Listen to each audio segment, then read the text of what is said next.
নমস্কার, আমি মৌমিতা। বেঙ্গল ফেথ হাসপাতালের পক্ষ থেকে আপনাদের জানাই আন্তরিক শুভেচ্ছা।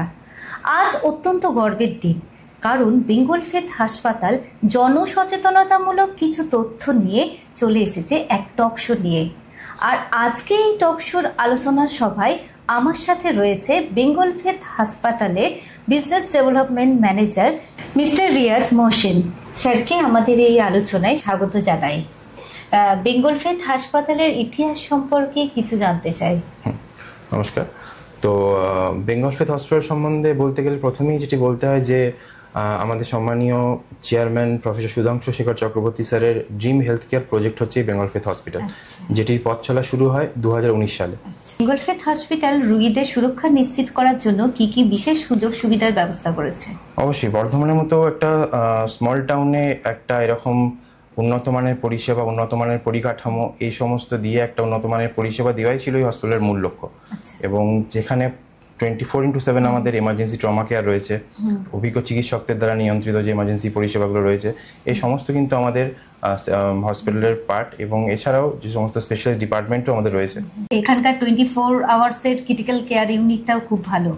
আমার প্রশ্ন হচ্ছে যে এখানে কি কি ডিপার্টমেন্ট রয়েছে এই হাসপাতালে? দেখুন, এটি একটি বেসিক্যালি স্পেশালিটি হসপিটাল। তো এখানে সমস্ত রকম ডিপার্টমেন্টসই আমাদের রয়েছে, যেমন কার্ডিওলজি বিভাগ, নিউরোলজি বিভাগ, orthopaedic, gynaecology, paediatric, general medicine, general surgery তো রয়েছে, এবং নেফ্রোলজি, নিউরোলজি, এভরিথিং, সব রকম ডিপার্টমেন্টসই আমাদের রয়েছে। এবং অনেক জটিল সার্জারি, কার্ডিওলজির দিক থেকে বলুন বা নিউরোলজির দিক থেকে বলুন, অনেক রকম জটিল সার্জারিও কিন্তু খুব সাকসেসফুলি আমাদের হসপিটাল থেকে পেশেন্টরা সুস্থ হয়ে বেরিয়েছে।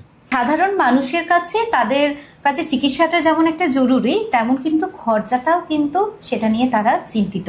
এরকম বহু পরিবার আছে যে চিকিৎসা করাতে যায় কিন্তু খরচার জন্য তারা করাতে পারে না। তো এই হসপিটালে কি সেই সব মানুষের জন্য কোনো সুযোগ সুবিধার ব্যবস্থা রয়েছে? হ্যাঁ, অবশ্যই। এই হসপিটালে আমাদের সমস্ত রকম যে সমস্ত ইন্স্যুরেন্স, মেডিক্লেম, সে সমস্ত সবকিছুই আমাদের ম্যাক্সিমাম টাই আপ রয়েছে। প্রাইভেট মেডিক্লেম যে রয়েছে, লাইক স্টার হেলথ বলুন, মেডিয়াসিস্ট বলুন, এর বাইরে আরও যে সমস্ত এইচডিএফসি আর্গো থেকে শুরু করে আদিত্য বিড়লা, নিভাবোপা, এভরিথিং মেডিক্লেম কিন্তু আমাদের টাই আপ রয়েছে। এটা প্রাইভেট মেডিক্লেমের পার্ট গেল। এর বাইরে গভর্নমেন্ট মেডিক্লেম যেগুলো থাকে, যেমন কি ধরুন স্বাস্থ্যসাথী কার্ড, যেটা এখন খুবই এখন মানে সবার হাতে হাতে স্বাস্থ্যসাথী কার্ড, সেই স্বাস্থ্যসাথী কার্ডের পরিষেবা তো রয়েছে আমাদের গ্রেড এ স্বাস্থ্যসাথী হসপিটাল। এর বাইরে ওয়েস্ট বেঙ্গল হেলথ স্কিম, যেটা WBHS, মেজরিটি ধরুন গভর্নমেন্ট যারা সার্ভিসে রয়েছেন তাদের হেলথ স্কিমেরও কার্ডের সুবিধা তারা আমাদের এখানে ক্যাশলেস পরিষেবা নিতে পারেন। এর বাইরে ধরুন আমাদের আমরা রিসেন্টলি ECHS, যেটা আর্মি এক্স সার্ভিসম্যান যারা আছে তাদের সাথেও আমাদের রিসেন্টলি টাই আপ হয়েছে। যেটা ECHS ব্যাপারে বলতে গেলে বলতে হয় যে ECHS কিন্তু বর্ধমানের মধ্যে একমাত্র আমাদের বেঙ্গল ফেতেই রয়েছে এই সুবিধাটা। এই এক্স সার্ভিসম্যান কিন্তু ক্যাশলেস পরিষেবা আমাদের এখানে নিতে পারবে। এর বাইরে ESIC রয়েছে, এই যে প্রাইভেট যে সমস্ত কর্মচারীরা রয়েছেন তাদের ESI যারা কার্ডের সুবিধা, যাদের ফেসিলিটি রয়েছে, তারা আমাদের এখানে এসে ক্যাশলেস সার্ভিস নিতে পারবে। এর বাইরে West Bengal power development, PDCL যেটা power development corporation, ACDCL, electricity board, ACTCL, এই সমস্ত কিন্তু কার্ডের যারা বেনিফিশিয়ারি আছেন তারা কিন্তু সবাই আমাদের হসপিটালে ক্যাশলেস পরিষেবা নিতে পারবেন। আচ্ছা, বর্ধমানের বুকে বেঙ্গল ফেথ হাসপাতাল হচ্ছে NABH স্বীকৃত প্রথম হাসপাতাল। যে NABH স্বীকৃত, এই অর্থটা যদি সাধারণ মানুষের উদ্দেশ্যে, যদি দর্শকদের উদ্দেশ্যে বলেন, কেন সবাই তো এর মানেটা জানে না? NABH এই টার্মটি হয়তো অনেকেই পরিচিত টার্ম, কিন্তু অনেকে হয়তো NABH এর ব্যাপারে কিছুটা জানেন অথবা জানেন না। যারা জানেন না তাদের উদ্দেশ্যে একটু বলে দেওয়া দরকার যে NABH এর ফুল ফর্মটি হলো national accreditation board for hospital and health care. তো এটি একটি জাতীয় স্তরের স্বীকৃতি। সেটা পেতে গেলে একটি হসপিটালকে বিভিন্ন ধরনের ক্রাইটেরিয়া, ক্লজ পুরোপুরিভাবে ফুলফিল করলে তবেই এই স্বীকৃতিটা পাওয়া যায়।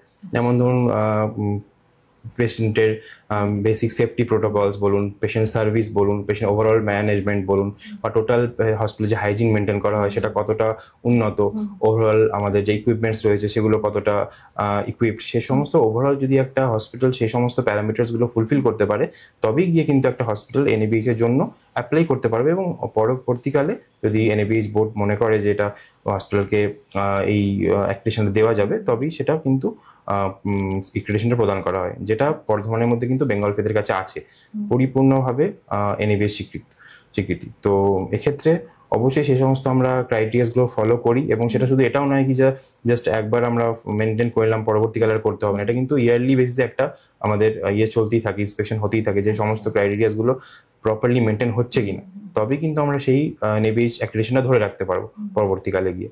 নাহলে কিন্তু সেটা পরে হয়তো ক্যান্সেল হওয়ার সম্ভাবনা থাকে। তো এটা কিন্তু একটা কন্টিনিউয়াস প্রসেস। সে আলোচনার বেশ গভীরে এসে গেছি আমরা, অনেক কিছু তথ্য জানতে পারছি নতুন করে। শুধু আমি নয়, পর্দার ওপারে দর্শকরাও উপকৃত হচ্ছে। বেঙ্গল ফেথ হাসপাতালে স্পেশালাইজ জোন কি রয়েছে? হ্যাঁ, অবশ্যই বেঙ্গল ফেথ তো অবশ্যই স্পেশালাইজ জোন আমাদের রয়েছে, যেমন cardiology unit, neurology, orthopaedic, gynaecology. এবার কার্ডিওলজির মধ্যে যদি বলতে হয়, অনেক রকম আমাদের কার্ডিয়াক সার্জারি এখানে হয়, যেমন অ্যাঞ্জিওগ্রাফি, অ্যাঞ্জিওপ্লাস্টি, সিআরটিডি, সিআরটিপি, পেসমেকার। এবং সবথেকে বড় কথা হচ্ছে যে এই সমস্ত রকম প্রসিডিওরসগুলো কিন্তু সম্পূর্ণভাবে স্বাস্থ্যসাথী কার্ডের মাধ্যমে হোক বা অন্য কোনো মেডিকেলের মাধ্যমে হোক, সমস্ত রকম কিন্তু ক্যাশলেস ফেসিলিটি নিয়ে এই সুবিধাগুলো কিন্তু বা এই প্রসিডিওরগুলো কিন্তু করা সম্ভব হচ্ছে। এর বাইরে যদি আমি নিউরো সার্জারি বা নিউরোলজিতে বলি, সেক্ষেত্রে নিউরো সার্জারির আন্ডারে ধরুন আমাদের ক্র্যানিওটমি আছে, বার হোল আছে, অ্যানিউরিজমের মতো খুব ডিফিকাল্ট সার্জারিও এখানে খুব সাকসেসফুলি হয়েছে। সেই সমস্ত সার্জারিগুলো কিন্তু অনেক সময় আমরা কার্ডের মাধ্যমেই করে থাকি। এর বাইরে যদি গাইনোকোলজি আছে, অর্থোপেডিক আছে, অর্থোপেডিকও হিপ জয়েন্টের সার্জারি হয়, নি জয়েন্ট রিপ্লেসমেন্ট, তো এই সমস্ত হয়। গাইনোকোলজিতে অবশ্যই ডেলিভারি বলুন বা অন্যান্য ক্রিটিক্যাল যে সমস্ত হাই রিস্ক সার্জারিগুলো হয়, সেগুলো আমাদের এখানে হয়ে থাকে। বর্তমানে মানুষ সবসময় নিজের এবং নিজের পরিবারের স্বাস্থ্য নিয়ে খুবই কিন্তু চিন্তিত। তাদের উদ্দেশ্যে বেঙ্গল ফেথ হাসপাতালের পক্ষ থেকে আপনি যদি বিশেষ কিছু বার্তা দেন। হ্যাঁ, দেখুন, আমাদের অবশ্যই সেটা হচ্ছে যে বেঙ্গল ফেথ হসপিটাল তো 24/7 emergency and trauma care service তো রয়েছে।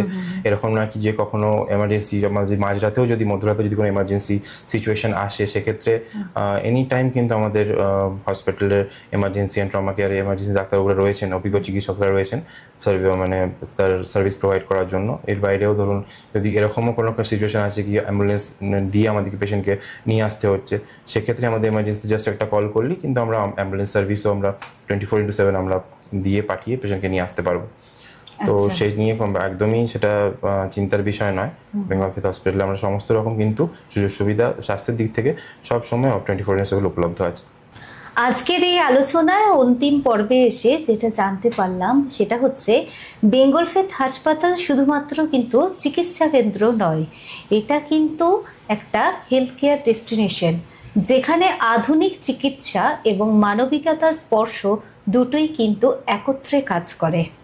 অসংখ্য ধন্যবাদ জানাই এত কিছু নতুন নতুন তথ্য আমার সামনে এবং দর্শকদের কাছে উপস্থাপিত করার জন্য। ধন্যবাদ জানাই আপনাদেরকে এই টক শোটা মন দিয়ে শোনার জন্য। মনে রাখবেন, স্বাস্থ্যই সম্পদ। বেঙ্গল ফেথ হাসপাতাল কিন্তু সর্বদা আপনার পাশে আছে। নমস্কার। নমস্কার।